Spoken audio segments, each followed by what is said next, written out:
Hi, welcome to the fourth part of the Marx unemployment and reserve army chapter of the Marxian economics course.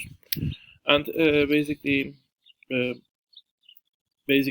the last part, we had interrupted abruptly, and that was because I have reached to this 15 minutes mark, and I was too excited. I haven't looked to the clock. I should do basically this on the top of the screen. You don't see it, but I see it.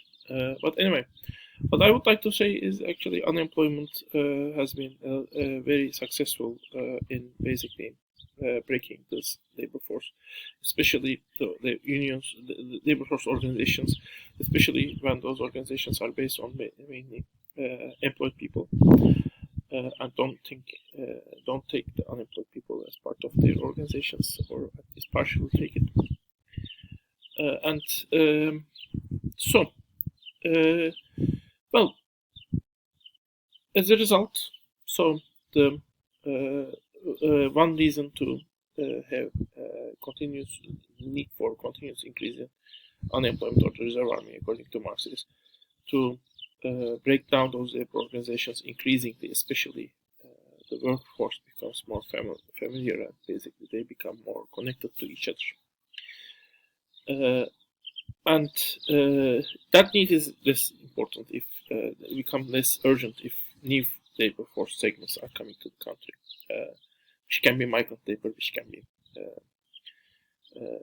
some segments that were not in labor force, like the women, basically, or people from the rural areas who were maybe part of the small farms.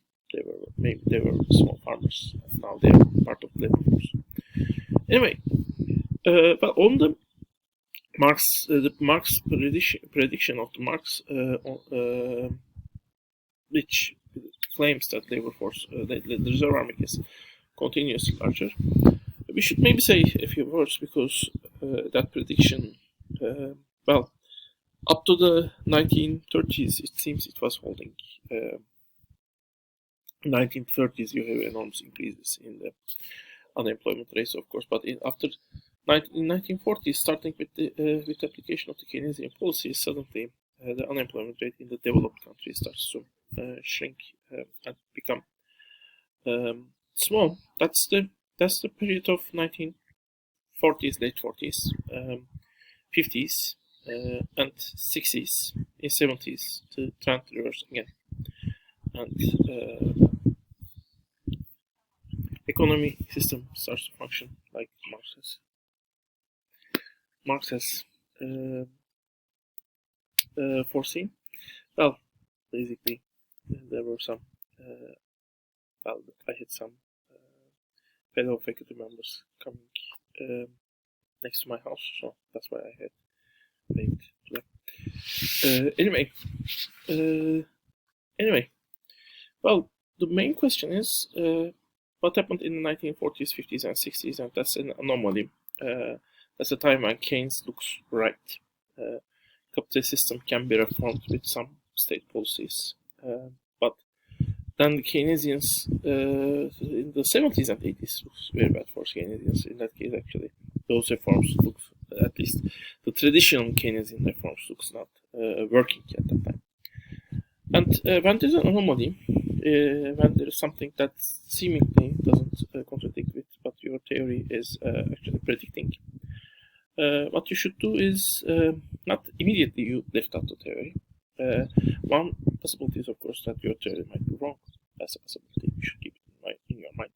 But you should not simply say this is wrong because of one observation. You should basically find the connections where you had made the mistake in your theory. But otherwise, the anomaly might be expressed in a different way. Well, there is gravity, but the birds fly are the birds. The fact that birds flying shows that there is no gravity. No, of course, birds themselves are using the same mechanics that is actually also creating the gravity force. So the main point is seemingly contradicting thing might be actually not actually contradicting with your theory when you go deeper to that. So in case of the 1940s and 50s and 60s in the United States and the developed countries, well, there are certain things you can say on them. First, you had this enormous expansion of the capitalist system. Suddenly, the developed countries start to build factories on the Latin American countries, on the some Asian countries, not China maybe, but some Asian countries, in Middle East to some extent, Turkey certainly. So you have access to a labor force which you did not have access before. That's one thing. Well, secondly, of course, well, to some extent the inputs become cheaper. That's one thing. Because now we have a new organization of capitalist system, and that competition between the states has gone down, which might that reorganization might have to reduce the inputs that are transferred between the countries. That's an extra cost in addition to the labor force, which might temporarily leave the system, not permanently, but temporarily. But in addition to that, well, you might also have these state policies which might temporarily working. I mean, these state policies which might, according to Keynesian suggestions, regulate the demand. As a result, you reduce unemployment, and temporarily this might not have any harm, as if immediately after you regulate the demand,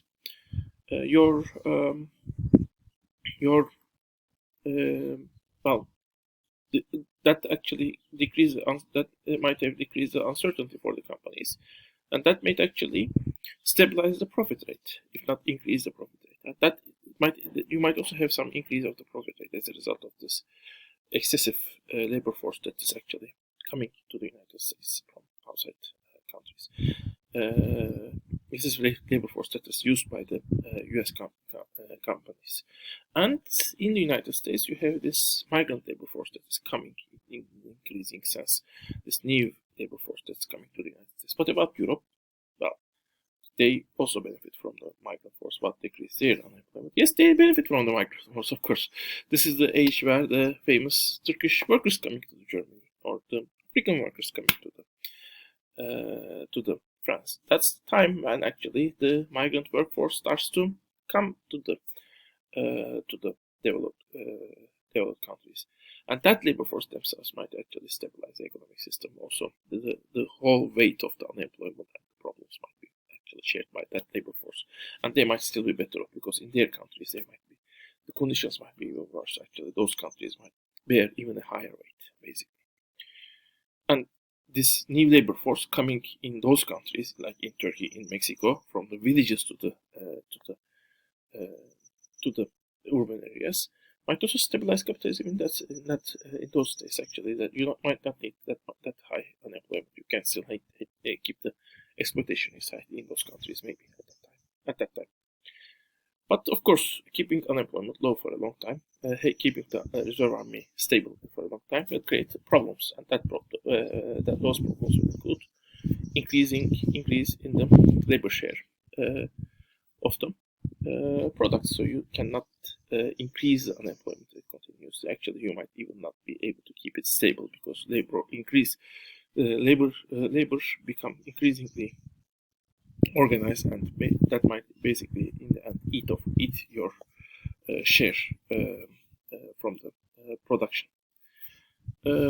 So these are some arguments we might use to discuss 40s and 50s. So and there we might say maybe capitalist system can be stabilized for a short time, short run. So in the long run, Marxian predictions might be right.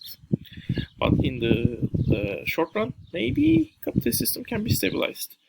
And that is it important? Well, yes.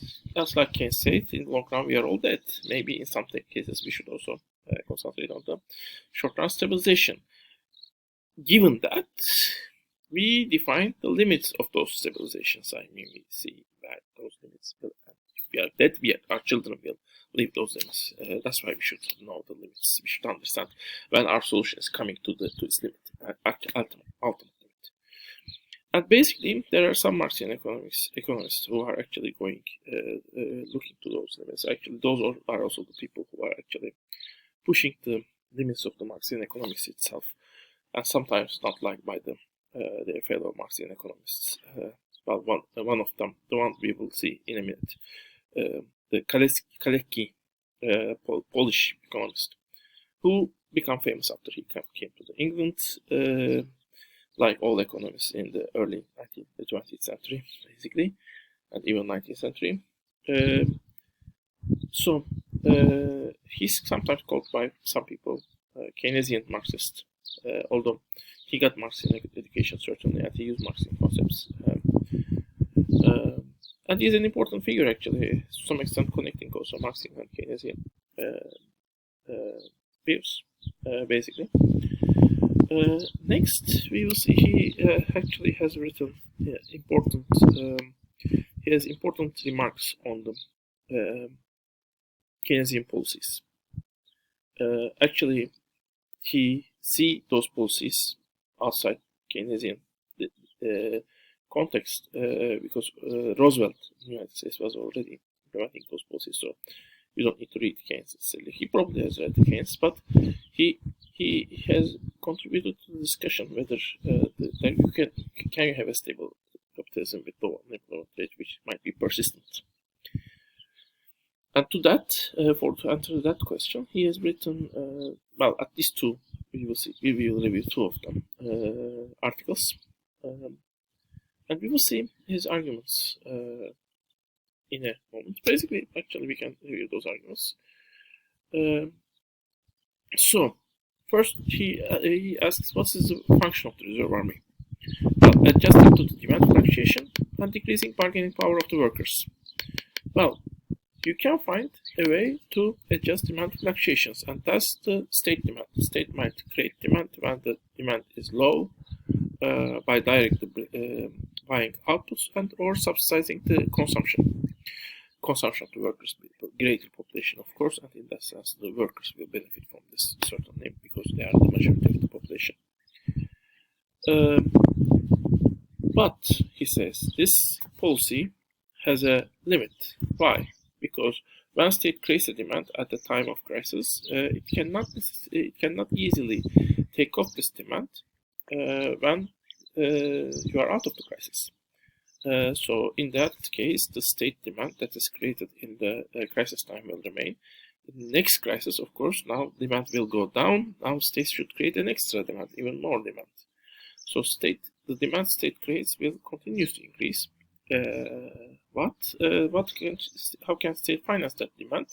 Well, taxes might be an option, but once the taxes have gone too high, then you run out of that option, and then you need to borrow money. So suddenly states need to borrow money. So the debt of the states will continuously increase in that case, and basically after a certain point, this will become unsustainable because states can only borrow that much money. So that's one limit of it. Well, the other thing is subsidizing low-income people's consumption might increase their bargaining power in the labor market. So ideally, in that case, subsidizing option has a drawback. It gives power to the workers.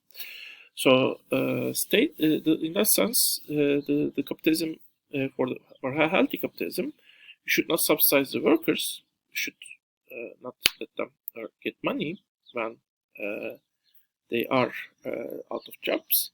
Rather, you should create demand by directly buying things from the workers. Well, next time I will discuss a little bit more on this issue, but we are coming up to the end of our 15 minutes. So see you in the next part of this course.